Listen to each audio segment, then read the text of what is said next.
Peggy 16.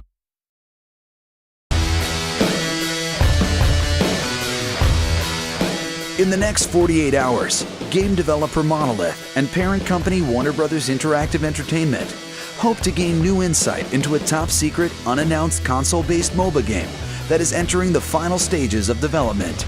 They've invited 8 of North America's top professional MOBA players to their Seattle studios to take part in an unprecedented experiment, one that could play a critical role in the success of their game, Guardians of Middle-earth.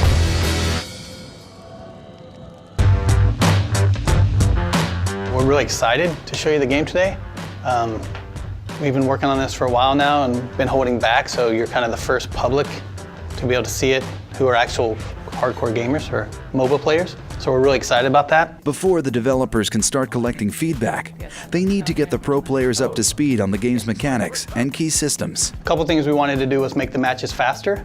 We thought gamers would want to be in and out and on to the next round faster than you typically find in a PC MOBA. The other thing is, in general, all of the things that you put on your loadout are going to be stuff you slowly progress to unlock over the course of playing, leveling your profile, and earning coins to use to unlock all these different things. Bringing in a group of professional MOBA players to sort of give us feedback is a huge win for us trying to feel it out. We obviously, our day job is trying to make the game. Their day job is playing the game and really understanding what works and doesn't work about it. So like Gandalf, for example, is like a really good beginner guy because he does a lot of AoEs. So one thing we'll probably do, I think we've talked about it at least, is like mark guys, whether they're sort of beginner or like medium or hard guys to play. We've really hoped to make Guardians of Middle-earth a more fast-paced game since it's on the console. We know that console gamers usually want to jump into a round, finish the round, win or lose, and then start a new game. So we really wanted the matches to be short and action-packed. As we really nail down exactly all the features in the game, finish all the feature work, we're going to be able to incorporate some of this feedback. And I think also just the perspectives and information that we've gotten from these guys will really help us, in this finishing phase to decide what to focus on and what not to. The goal from the beginning was to make sure that this thing actually satisfies the most hardcore play. And then priority 2 is, okay, now make it the easiest ramp on as possible for new people. Our cause is just. Guardians of Middle-earth, I think, is a great entry point for new MOBA players because it's got the accessible sort of console controls, immediate interaction with your character kind of feel. It's a little bit simpler and faster paced, so you can kind of jump in and get more revs on it without having to learn quite as much about the structures around the culture in the PC space right now. With a firm grasp of the basics, the pros are ready for battle.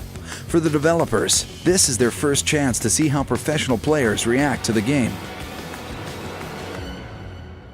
Right bumper, right there, what does that mean? So you leveled up, so hold it down. I was never going straight for professional gaming. When I started, it was just a passion. I really liked playing competitively, and I just liked trying to win.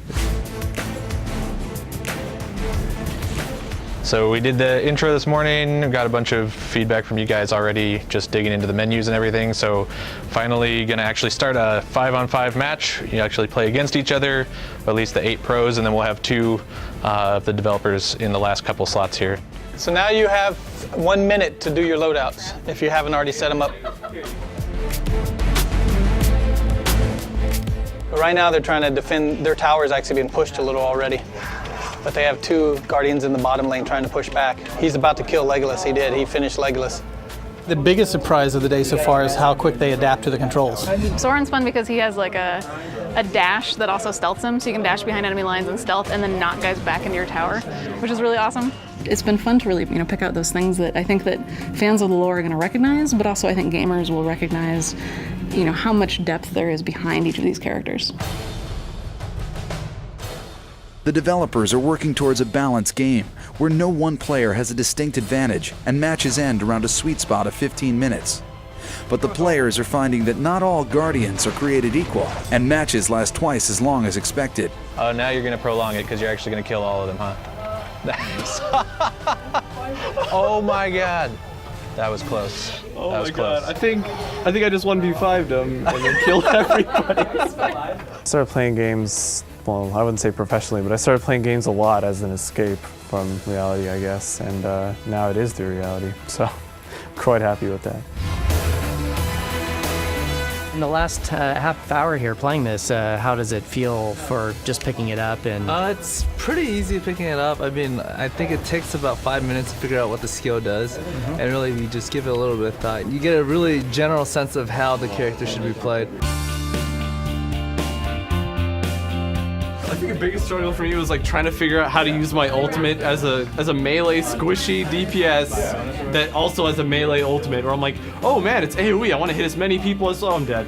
It was fun though. Like, if I actually got into range of 5 people and they didn't instantly kill me, then I could deal damage. As the clock winds down on day 1, players meet with the developers to discuss the matches and their recommendations for making the game more balanced and fun to play. It feels like a little too snowbally.